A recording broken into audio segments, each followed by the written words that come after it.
sourire. Même si tu n'as pas les mots, garde le sourire.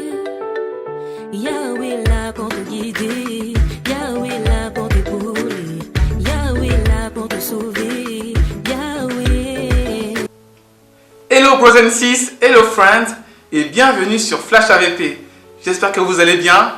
Ne soyez pas choqués par ma tenue. Je sors du boulot, donc je me suis dit on va pas se changer, mettre le t-shirt à vous la parole, on va le faire direct en tenue de boulot. Ok? Alors aujourd'hui on va continuer notre cours, notre mini-série sur les choses sur lesquelles il faut être vigilant. Alors aujourd'hui j'aimerais vous parler de la paresse, la flemme. Qui n'a jamais été en position de paresse? On a envie de rien faire, on est fatigué, surtout pour les choses spirituelles. J'ai la flemme de lire la Bible, j'ai la flemme de prier, j'ai la flemme d'aller évangéliser et je vous en passe les meilleurs. Alors, d'où vient ce problème de paresse, surtout pour les choses spirituelles? Eh bien, ça vient de la chair. La chair, c'est pas le corps en tant que tel. Non, la chair, en fait, c'est notre moi, notre nature profonde. Notre chair veut faire les choses qui lui plaisent. Notre chair veut s'exprimer. Elle veut recevoir tout ce qu'elle attend. Elle veut recevoir tout ce qu'elle aime. Et la paresse, notre chair aime la paresse. Elle aime ne rien faire, regarder un film, être passif. Ça, notre chair le chérit. Alors, le verset de Galates 5, 17 nous dit que la chair a des désirs contraires à ceux de l'esprit. L'esprit en a de contraires à ceux de la chair. Elles se contraignent entre eux afin que nous ne sachions pas ce que nous voulons faire en réalité. On est fait de chair et d'esprit.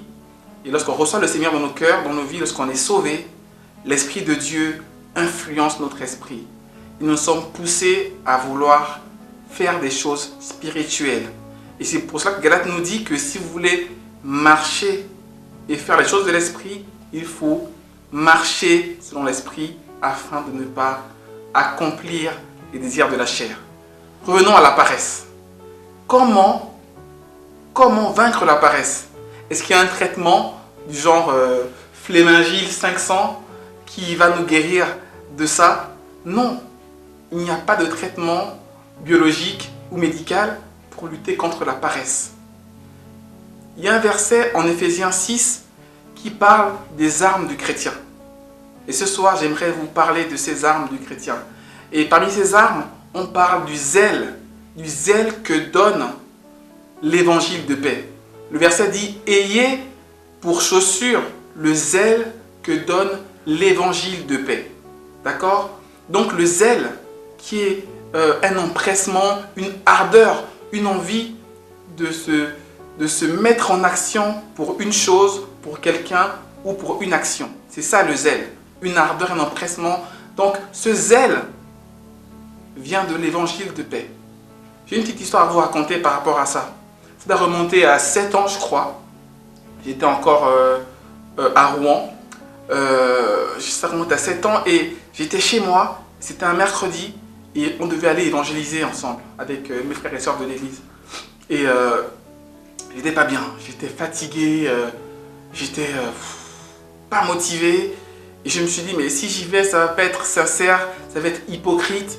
Vous savez, quand on veut pas faire quelque chose pour le Seigneur, on trouve 1001 raisons. On réussit à se convaincre soi-même que c'est pas le moment d'y aller. Et ce jour-là, je voulais me convaincre que non, Daryl n'y va pas. Dans tous les cas, c'est pas sincère. Et en fait, dans mon cœur, j'ai eu l'esprit qui m'a parlé, qui m'a dit, mais si tu fais toutes les choses pour le Seigneur seulement quand tu as envie, ben, quel est le sacrifice? Finalement, tu fais ce que tu aimes pour le Seigneur. Mais est-ce que tu sacrifies vraiment pour le Seigneur? Est-ce que tu fais les choses pour le Seigneur même si tu n'en as pas envie? C'est ça le vrai amour. C'est ça le vrai sacrifice. Là, si tu vas évangéliser aujourd'hui, Daryl, alors que tu n'as pas envie, ça te coûte quelque chose. D'accord? Donne au Seigneur ce qui te coûte, Daryl. Donne au Seigneur ce qui te coûte. Mon frère, ma soeur, donne au Seigneur ce qui te coûte. Ce jour-là, je ne voulais pas y aller, mais mon cœur m'a dit, vas-y. Et vous imaginez pas comment c'était une bénédiction de pouvoir annoncer l'évangile à ces personnes qui ne connaissaient pas le Seigneur. Et on a eu des bons résultats, des personnes qui se sont converties, des personnes qui ont ouvert leur cœur au Seigneur. Et on n'était que deux, imaginez. Imaginez cela. Nous étions que deux pour cette évangélisation. Donc si j'étais pas allé, il aurait été tout seul, le pauvre, pour aller faire du porte-à-porte ce jour-là.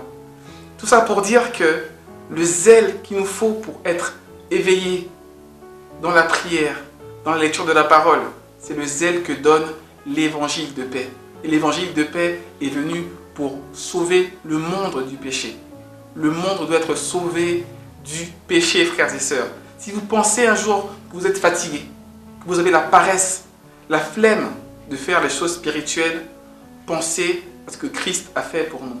Christ n'a pas eu la flemme de venir sur cette terre, de laisser sa gloire céleste et de redescendre sur cette terre et pour venir souffrir pour nous. Il a été meurtri pour nos péchés, brisé pour nos iniquités.